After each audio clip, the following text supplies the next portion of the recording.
Okay, so uh, we are starting chapter that is measurement. So what is measurement? Measurement is the comparison of unknown quantity with known quantity.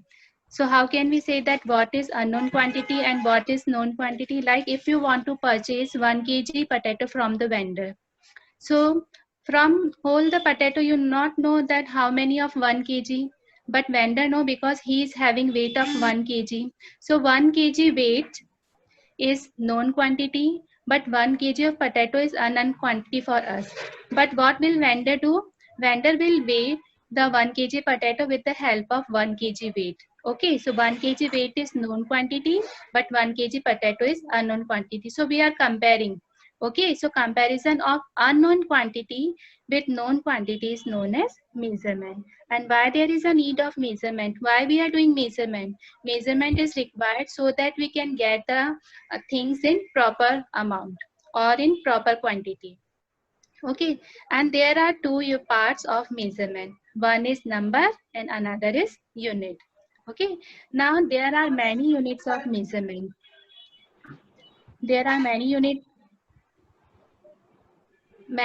of measurements. Like if we want to measure the length, we want to measure the time, and we want to measure the mass, we are using many units, but these units should be appropriate.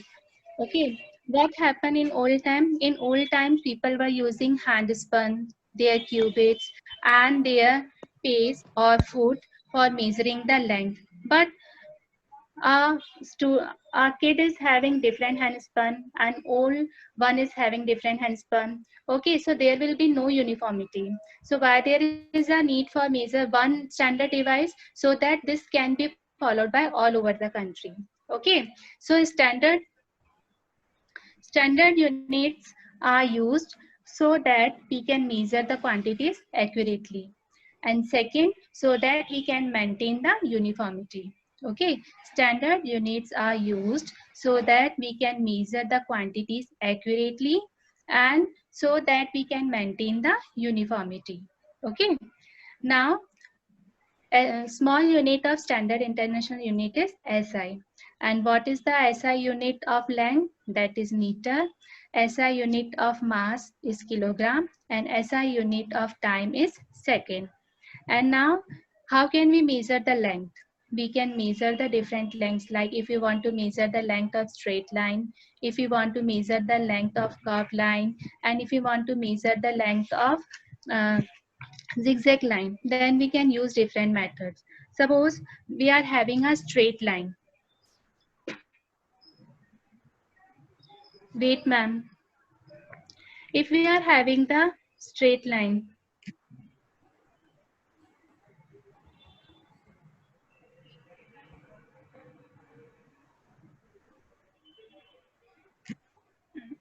then we can measure the straight line with the help of ruler. So we have to keep 0 point at one end, and we can measure the length with the help of ruler.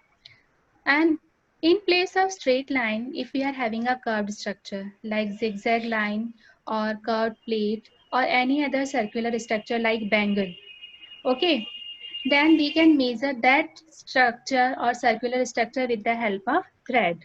Okay, so in that condition, we have to tie one knot at the one end of the thread, and then we have to keep that knotted point at the one point of bangle, and we have to start rolling of that thread, and we have to see that the end point of that thread, and now that thread should be kept on ruler, and we have to measure that thread.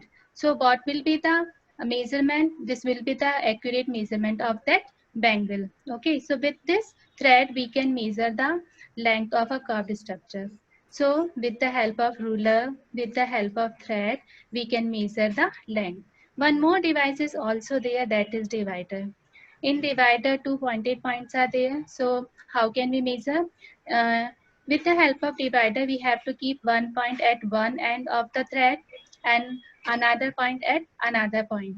So with the help of divider also we can measure the line. Okay, so these three methods are there to measure the length. to measure the length of straight line, to measure the length of curved line. So we have completed the topic that is measuring length. Now we are moving to next topic that is measuring mass. So now only I have explained that we can measure the mass with the help of weight. Suppose you want to purchase 1 kg of potato from the vendor. So how vendor is giving 1 kg potato to you? He is having known quantity like 1 kg or 2 kg weight. So if you want to purchase 2 kg of potato, what he is doing? He is putting one known quantity of 2 kg 2 kg weigh in one pan, and in another pan he is keeping potatoes. So with the help of known quantity he is giving 2 kg potato to you. Okay, so by this method, by the help of beam balance, we can measure the mass.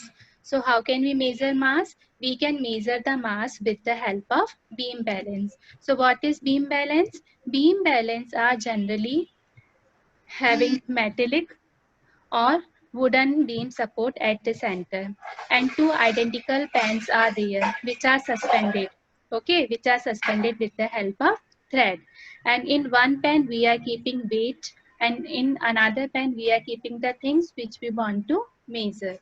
Okay, so by this method we can measure the mass. And the last topic is measuring time. Measuring time, we can do measuring of time with the help of pendulum clock, and some more clocks are also there. Okay, yesterday one student have asked about the pendulum clock. So what is pendulum clock? In pendulum clock, um, we have to hang one nail on in the wall, and we have to tie one thread, and with the help of thread we have to attach one bob, one metallic bob or one ball.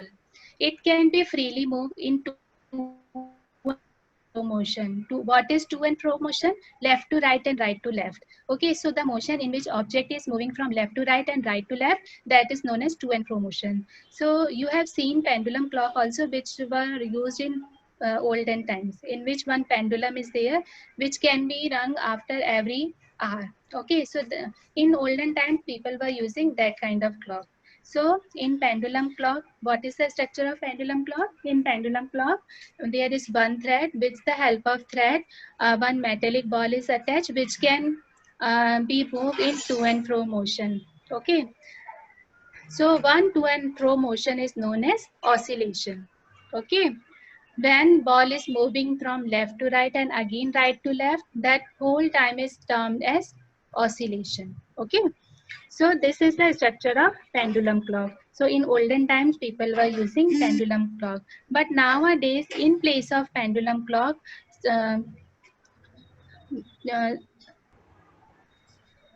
people are using wristwatches because this is comfortable now. Okay, so now SI unit of time is second. Okay,